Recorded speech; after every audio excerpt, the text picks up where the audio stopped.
moment I read the note inside that abandoned lookout cabin, a cold feeling settled in my stomach that I couldn't explain.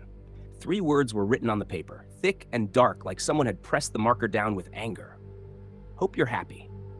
At first, it seemed like a stupid joke, but the longer I stayed in that place, the more it felt like someone had written it specifically for us.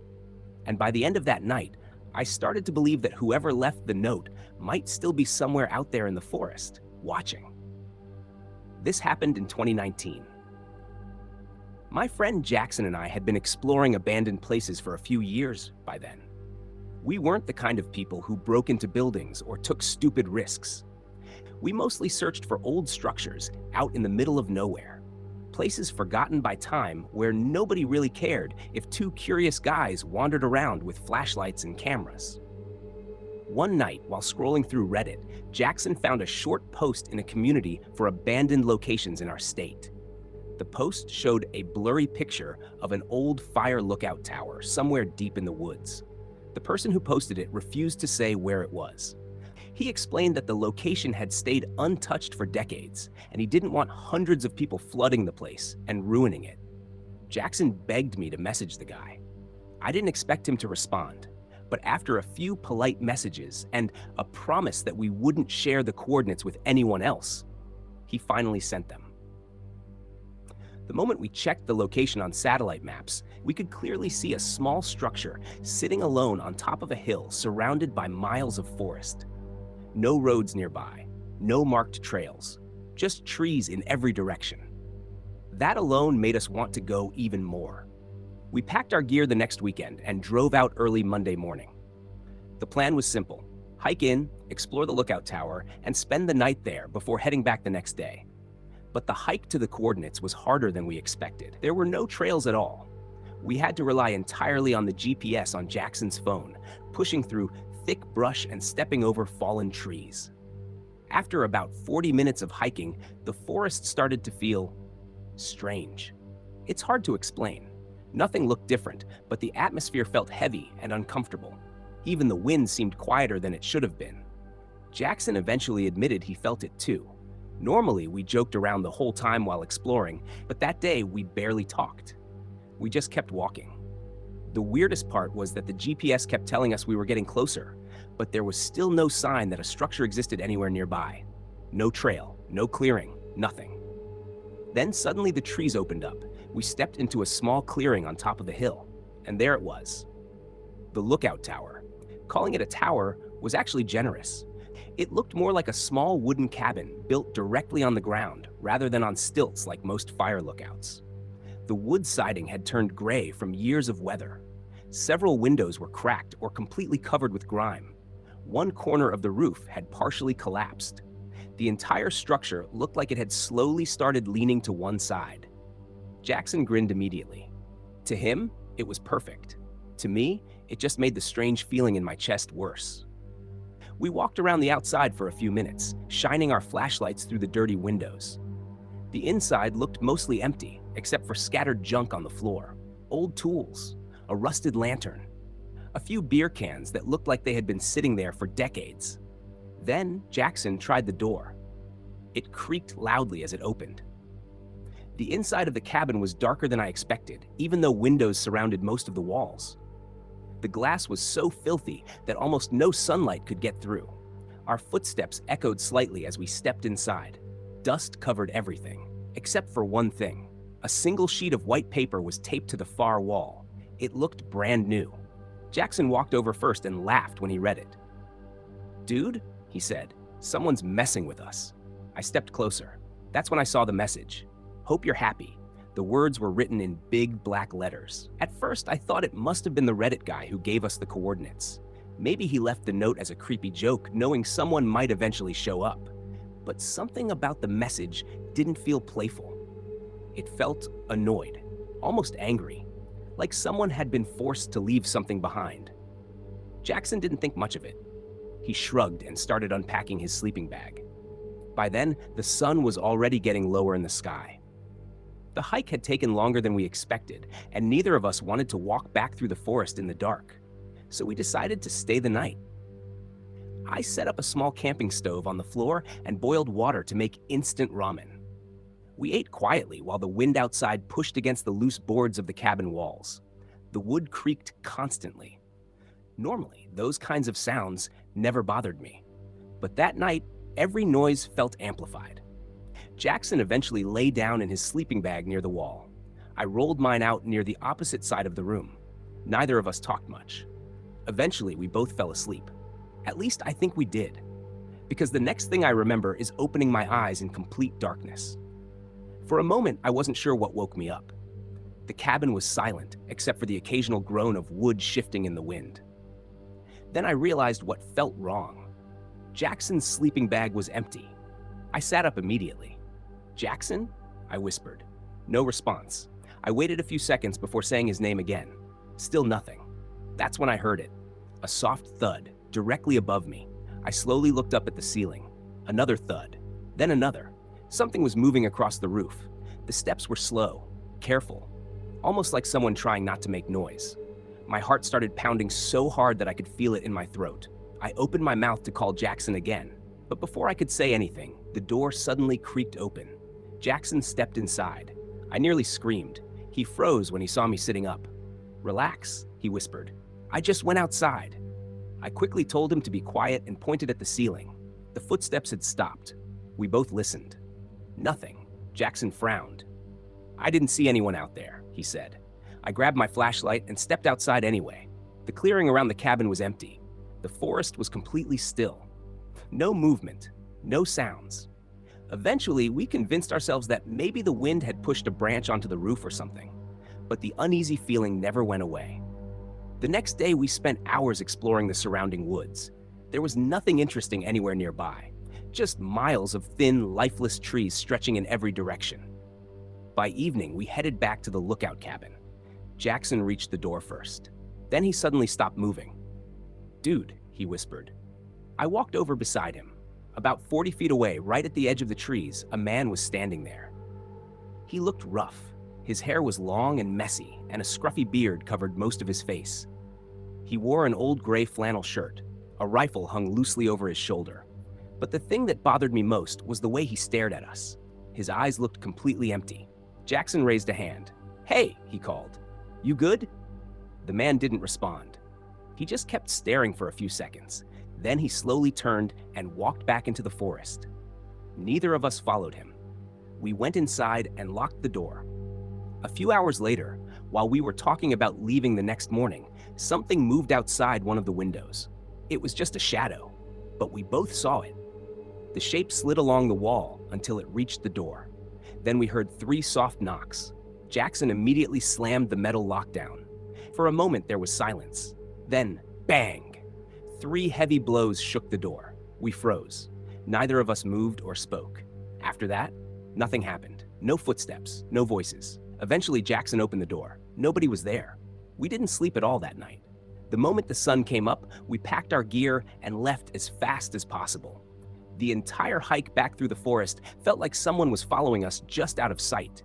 Later that day, I checked Reddit to message the guy who gave us the coordinates, but the post had been deleted, and the account was gone. Sometimes I still think about that note. Hope you're happy. I can't help wondering if the person who wrote it had already experienced the same thing we did, and maybe they left that message for the next people who showed up. People like us. Quick question. What would you have done in that situation? Comment your answer below. And if you want more creepy stories like this, like the video and subscribe for the next nightmare.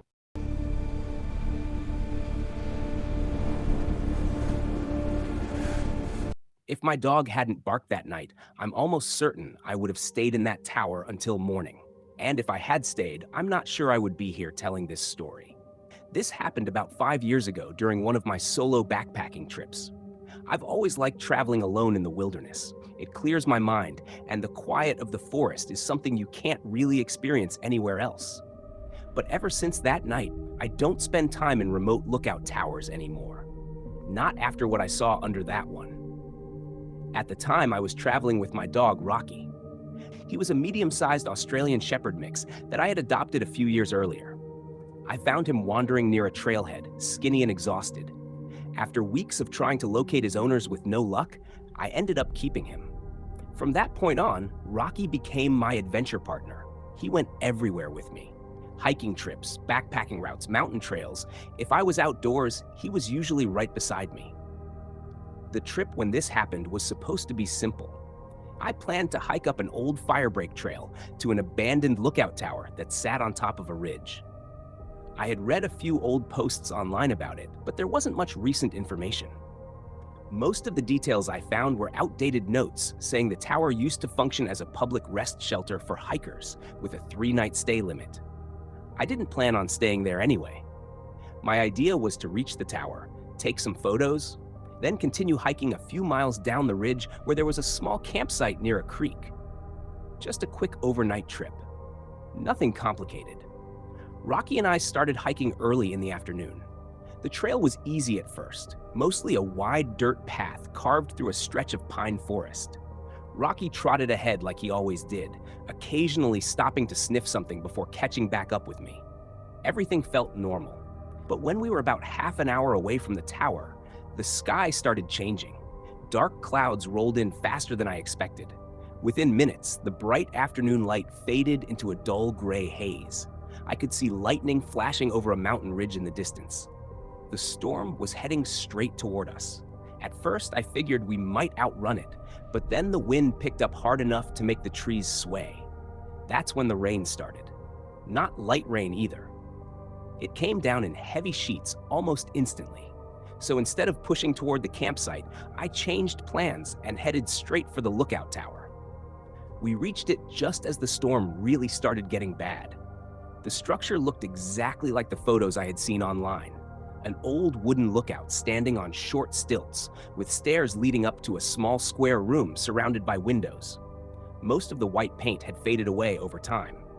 Rust stains ran down the sides where metal fixtures had once been attached, but the building still looked sturdy enough to wait out a storm. Rocky followed me up the creaky wooden stairs as thunder cracked somewhere overhead. Inside, the tower was almost completely empty. No furniture, no mattresses, just bare wooden floors and walls. There was an old rusted stove in one corner, probably left behind decades ago. Other than that, nothing. The wind howled outside as rain slammed against the windows. Within minutes, the entire structure began to sway slightly whenever strong gusts pushed against it. It wasn't dangerous, but it was enough to remind me that we were standing pretty high above the ground. I laid out my sleeping bag on the floor while waiting for the storm to pass. Rocky paced near the door. He hated thunderstorms. His tail was tucked low, and he kept letting out quiet little whines. I tried to calm him down by calling him over and scratching behind his ears. Eventually, he curled up next to me, though he still seemed tense. I started heating up a small freeze-dried meal on my camping stove. The storm outside grew louder. Rain hammered the roof like someone dumping buckets of water onto it. Lightning flashed through the dirty windows every few seconds. Then, during a brief moment when the rain slowed, I heard something strange. A faint, metallic thump. It sounded like something hitting hollow metal. At first, I thought the wind had blown debris into the tower supports. But after a few seconds, the sound came again. Clunk. It seemed like it was coming from somewhere beneath the floor. I stood still, listening carefully. The storm quickly grew louder again, drowning out the noise. Eventually, I convinced myself it was nothing, maybe loose metal shifting in the wind. Rocky eventually calmed down enough to sleep. After a while, I drifted off too. The next thing I remember was waking up suddenly in the middle of the night. For a moment, I didn't understand why. Then I noticed the silence. The storm had completely stopped. No rain, no wind, just stillness. The kind of silence that feels unnatural in the forest. I checked my watch. It was just after 2 in the morning. Then I noticed Rocky wasn't beside me anymore. He stood near the door, quietly whining. I recognized that look immediately. He needed to go outside. I grabbed my flashlight and clipped the leash to his collar. When I opened the door, the cold night air rushed inside. The ground below the tower was wet from the storm. Rocky trotted down the wooden stairs and wandered into the small clearing beside the structure. I stayed close to the bottom of the steps, shining my flashlight in his direction while he sniffed around. The forest around us was completely dark. Then I heard a noise behind me, a thin metallic squeak. I turned and pointed the flashlight under the tower. That's when I saw something I hadn't noticed earlier: a set of metal cellar doors. They were built into the ground directly beneath the lookout tower, like the kind you see outside old houses that lead into underground storage spaces. I stared at them for a moment. Then I remembered the metallic thumping sound from earlier. My stomach tightened. Slowly, I walked closer. The doors looked old but functional. One of them was slightly crooked. I reached down and carefully lifted it. It opened with a loud creak. The flashlight beam revealed a short set of wooden steps leading down into darkness. And on those steps, there were fresh, muddy footprints. They went up the stairs, not down. Before I could think about what that meant, Rocky suddenly barked. Just once, but it wasn't a normal bark. It sounded sharp and terrified. I turned toward him. Something had moved in the trees behind him. Just a quick shift in the shadows. That was enough. I slammed the cellar door shut and grabbed Rocky's leash. We hurried up the stairs and back into the lookout tower. My hands were shaking as I stuffed my sleeping bag into my backpack. Someone had been in that cellar. And judging by those footprints, they had come up recently. Rocky stood near the door, staring toward the ground below the tower. His ears were pinned back. He growled softly. That was all the confirmation I needed. We left immediately. I didn't even bother turning off my flashlight. Rocky and I ran down the trail as fast as we could manage in the dark. We didn't stop for almost a mile. Eventually, the rain started again, slowing us down, but by then we were far enough away that I could finally breathe. The next morning, I reported the tower to the local Forest Service office. The ranger I spoke with sounded uncomfortable when I mentioned the location. He told me the tower had been closed to the public for years. When I asked why, he avoided giving a clear answer, but the tone in his voice told me enough. Something had been happening in that area, and whatever it was, they didn't want hikers finding out about it the hard way. I still think about those footprints sometimes. And the fact that someone had been hiding in that cellar beneath the tower while Rocky and I slept above them. But the part that really unsettles me is remembering that when we ran away that night, I glanced back once, and for a brief second, I thought I saw the cellar doors standing open again, like someone had just stepped outside. Before the final story, would you have opened that cellar door or walked away? Tell me in the comments. And if you're enjoying these stories, leave a like and subscribe for more real-life horror.